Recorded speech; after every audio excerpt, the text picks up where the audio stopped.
तो आपने देखा कि पूरी तरह से सेरेमनी किस तरह से की जाएगी, इस पर बात करने के लिए, हम चर्चा करने के लिए हमारे साथ हमारे कवि गेस्ट मौजूद है। खास गेस्ट है हमारे lieutenant general retired Shankar Prasad, इसके अलावा lieutenant general retired Ved Chaturvedi और major general retired Ashwini Siwach. Sir, आप लोगों से मैं बात करूंगा, लेकिन मेरे सहयोगी जुड़ गए मेरे साथ, देवेंद्र पराशर, जो हमें बताएंगे कि आखिरकार जो सरकार है उनकी ओर से इस सेरेमनी को लेकर क्या कहा जा रहा है। देवेंद्र, ये जानना चाहता है हर कोई, सरकार क्या कह रही है इसको लेकर? और देखिए, पहली चीज़ तो ये साफ कर दिया गया कि जो एक आरोप लगाने की कोशिश की जा रही है कि उस अमर जवान ज्योति को बुझा दिया गया, बिल्कुल भी बुझाया नहीं गया, बल्कि उसको मर्ज किया गया है। और उसके पीछे जो तर्क था वो ये था कि जैसे इंडिया गेट पर आप देखें तो इंडिया गेट पर जिन सैनिकों के नाम हैं और वो सैनिक थे जो कि आज़ादी से पहले वर्ल्ड वॉर फर्स्ट में या फिर इंडो अफगानिस्तान वॉर जो हुआ था उसमें जो सैनिक शहीद हुए थे उन लोगों के नाम है। जबकि जो अमर जवान ज्योति जलाई जाती है 1971 में बांग्लादेश वाले युद्ध को लेकर जलाई जाती है, जो शहीद हुए थे उनकी याद में, जबकि उनका नाम वहाँ पर लिखा ही हुआ नहीं है।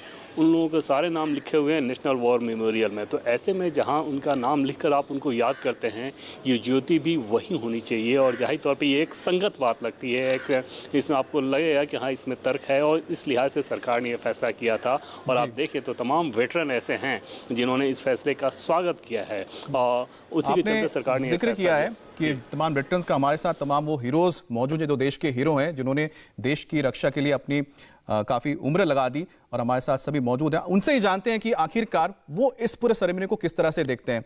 प्रसाद सर, सबसे पहले मैं आपसे शुरुआत करता हूं, फिर मैं बाकी आप सभी के पास आऊंगा सर। लेकिन आप इस सेरेमनी को किस तरह से देखते हैं? देखिए, इस सेरेमनी को अच्छी तरीके से समझने के लिए थोड़ा सा इसकी हिस्ट्री जानना बहुत ज़रूरी है।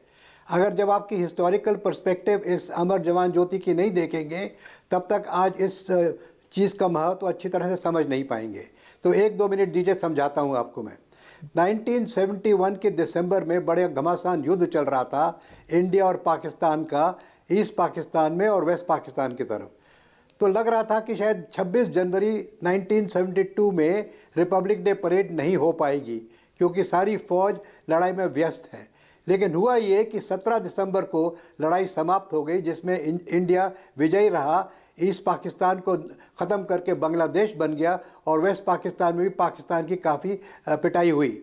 तो उस समय मुश्किल से महीना भर भी नहीं रहता था कि प्रधानमंत्री ने हमारे आर्मी चीफ से कहा कि ऐसी जगह हमें दिखाइए जहां हम जाके इन सिपाहियों को श्रद्धांजलि दे सकें।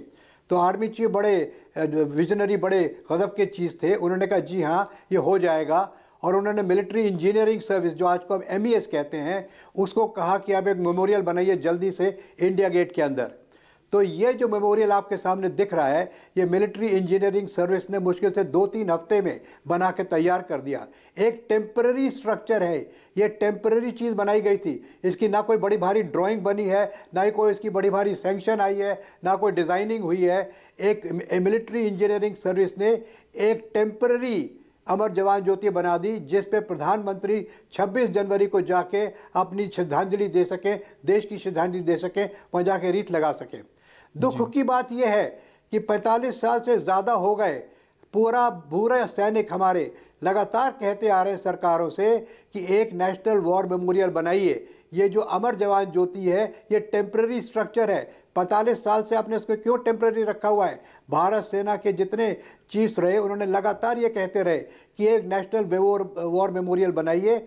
वहाँ पे 48 की लड़ाई से लेके जो आज तक लोग शहीद हुए, उन सब के नाम आने चाहिए। करते करते 45 साल से ज़्यादा लग गए। अब नेशनल वॉर मेमोरियल एक बड़ा आलीशान मेमोरियल बना है। तो जैसे आपके संवाददाता भी कह रहे हैं, सारे टीवी चैनल भी कह रहे हैं कि इंडिया गेट पर नाम उन लोगों के लिखे हैं जो फर्स्ट वर्ल्ड वॉर में मारे गए थे। लेकिन 48 जब इंडिपेंडेंट से लेके आज तक 62 की वॉर, 65 की वॉर, 71 की वॉर, कारगिल की वॉर, नागालैंड की इंसर्जेंसी लेके आज तक की इंसर्जेंसी में जितने जवान शहीद हुए हैं, उनके नाम कहीं नहीं थे अभी तक, सिर्फ नेशनल वॉर मेमोरियल में लगाए गए। और जहां ये अमर जवान ज्योति जग रही है, जो हमारे ईस्ट पाकिस्तान और वेस्ट पाकिस्तान की लड़ाई हुई 71 में, वो शहीद हुए 3000 से ऊपर लोग, उनके नाम भी नहीं है यहाँ। उनके नाम अब नेशनल वॉर मेमोरियल में लग गए। तो ये लाजमी है कि जो हमारी ये अमर जवान ज्योति है, इसको वहाँ पे एक तरीके से, एक सेरेमोनियल तरीके से, एक रिलीजियस तरीके से यहाँ से ले जाके बुझाया ना जाए। किसी हालत में बुझेगी नहीं ये अपनी मशाल आपने देखा रिहर्सल में भी, मशाल के जरिए अब मेन नेशनल वॉर मेमोरियल में जाके उसके साथ मिल जाएगी।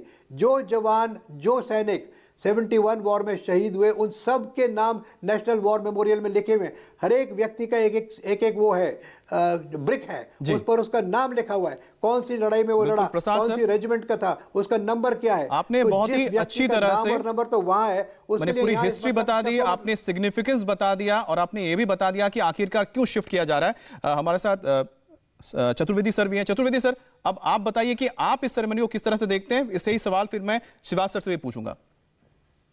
देखिए, मैं रशिया गया था करीब 5-6 साल पहले, तो वहाँ और करीब 7-8 साल पहले, तो वहाँ एक वॉर में मुझे दिखाया गया मॉस्को में कि ये वॉर मेमोरियल है, और मैं बड़ा आश्चर्य था। वहाँ बहुत से नए जोड़े जो आके वहाँ आशीर्वाद, कम से कम लगातार नए जोड़े, जो नई शादियां। तो मैंने किसी से पूछा जो रशियन गवर्नमेंट के वो लोग थे, उस समय मैं आर्मी में था, तो उनका हमारे यहाँ प्रथा है कि हम पहले जब भी शादी होती है तो पहले एक वॉर मेमोरियल में जाते हैं। तो पहला चीज आके मैंने आर्मी चीफ को उसमें बताया कि सर, उन्होंने कहा हम लोग तो गवर्नमेंट से 45 साल से लड़ रहे हैं।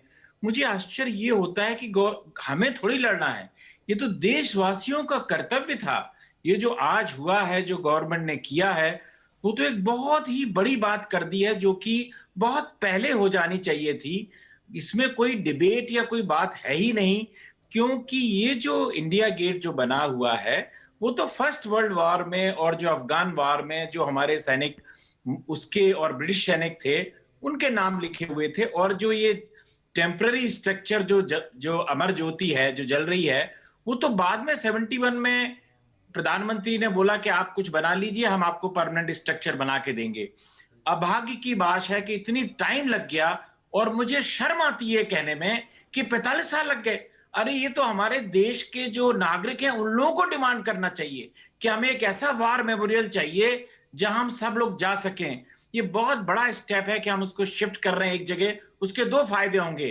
देखिए, एक तो बड़ी इंपॉर्टेंट ये चीज है कि एक ही जगह हमारे जितने समारोह होंगे, होता क्या है कि चाहे वो कल के दिन 26 जनवरी हो, 15 अगस्त हो, और बहुत सारे फॉरेन डिग्निटरीज आते हैं, तो हमें ये मालूम होना चाहिए कि सबसे इंपॉर्टेंट जगह कौन सी है इस शहर में जहां शहीदों को सम्मान दिया जाता है। 2-4 जगह नहीं हो सकती, तो बेहतर है कि एक ही जगह किया गया।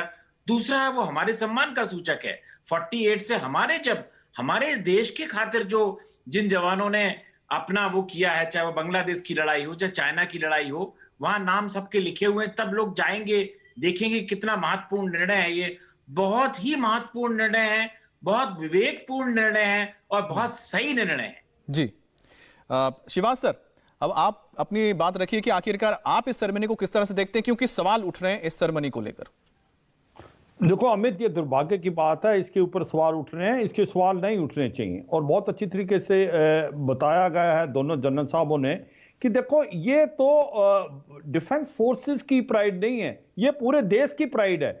नेशनल वॉर मेमोरियल, ये वॉर मेमोरियल पूरे देश के लिए है, और देश को फख्र होनी चाहिए। और ये एक देर आए दुरुस्त आए जो बनाया वॉर मेमोरियल, बहुत ही बेहतरीन बना हुआ है। आज हमारे लिए गौरव की बात है, हमारे पास नेशनल वॉर मेमोरियल। मैं भी हवाई गया था यूएस में, वहां पर भी उन्होंने नेशनल वॉर मेमोरियल बना रखा, और कितने प्राइड से हर अमेरिकन आके उसके ऊपर अपना नाम मस्तक करता है। तो ये जो वॉर मेमोरियल बन गया हमारा 2019 में, और अब सच्चाई यह है कि जो इंडिया गेट में था ये टेम्परेरी था। ये जो अमर जवान ज्योति थी, इसको क्योंकि उस समय 1971 में और कोई जगह नहीं थी, यहां पर किया गया। यहां पर जो 1971 के अंदर जवान शहीद हुए हैं उनके भी नाम नहीं है, सबके नाम नेशनल वॉर मेमोरियल में है। तो इसलिए इस फ्लेम को मर्ज करना, मुझे लगता है it is a step in a right direction. मुझे लगता है ये 2 साल लेट हो गया। जब ये नेशनल वॉर मेमोरियल बना था उसी समय ही ये अमर जवान ज्योति का जो मिसाल था वहां शिफ्ट हो जाना चाहिए था, मगर अब शिफ्ट किया, बिल्कुल ठीक है। और एक सच्चाई यह है कि आज नेशनल वॉर मेमोरियल देश की एक शान है, ये पूरे भारतवासियों की शान है। और आज यहां 2 जहां डिस्ट्रीब्यूट हो रखे थे, वो एक कंफ्यूजन थी, और अब एक जगह होगा। 400 मीटर में 2 फ्लेम चलनी, लॉजिस्टिक भी प्रॉब्लम आती थी डिफेंस फोर्सेस के लिए। अब ये इकट्ठा होगा। मुझे नहीं लगता इसके अंदर कोई पॉलिटिक्स होनी चाहिए। जहां पर भी नेशनल इशू है, मुझे लगता है देश में एक ही आवाज आनी चाहिए, और ये जो हुआ है बहुत ठीक हुआ है, और हम इसके लिए we are proud of our nation. बिल्कुल, हमारे तीनों हीरोज ने, तीनों जनरल्स ने बहुत ही बखूबी हमें समझा दिया महत्व क्या है। आज का दिन बेहद खास है, उसकी वजह यह है कि अमर जवान, आप जो इस वक्त तस्वीरें देख रहे हैं, अमर जवान ज्योति जो यहां पर 1972 से प्रज्वलित है, आज वो उस जगह पे जाने वाली है, यहां से वो ज्योति जहां पर उन शहीदों का नाम लिखा है जिनकी याद में अमर जवान ज्योति को यहां प्रज्वलित किया गया था। मनीष प्रसाद हमारे साथ जुड़े हैं। मनीष, इस सेरेमनी की जरा डिटेल्स बताइए। अमित, अब से कुछ देर बाद यहाँ पे जो अमर जवान ज्योति है उसको ले जाया जाएगा सीधा नेशनल वॉर मेमोरियल पे, और यहाँ पर अमर जवान ज्योति जो नेशनल वॉर मेमोरियल पे अमर चक्र है जो करीबन 15.5 फीट लंबा है, मीटर लंबा है, उस पर इसको प्रज्वलित किया जाएगा। इस समय ये बताना जरूरी है कि देश आजादी का स्वर्णिम विजय दिवस के साथ साथ ये अमृत महोत्सव मनाया जा रहा है। अमृत महोत्सव मनाया जा रहा है, स्वर्णिम विजय दिवस है, और यही वजह है कि 1971 के उन युद्धवीरों को श्रद्धांजलि देते हुए एक बड़ा फैसला किया गया है। जब 2019 में नेशनल वॉर मेमोरियल को तैयार किया गया था, इनॉग्रेशन किया गया था, तब ये तय किया गया था कि अब आने वाले समय में जो अमर जवान ज्योति है उसको यहाँ पे ले जाया जाएगा। अमित, जो हायतौबा मची हुई है इस समय इस ज्योति को लेकर, हम आपको ये भी बता दें कि जो रक्षा मंत्रालय के द्वारा हमें बताया गया कि इस समय जो इंडिया गेट है उसपे करीबन 13,300 वो नाम है जो कि फर्स्ट वर्ल्ड वॉर या फिर एंग्लो अफगान वॉर के जो लोग हैं वो उसमें जिन्होंने अपने प्राणों की आहुति दी वो इसमें शामिल हैं।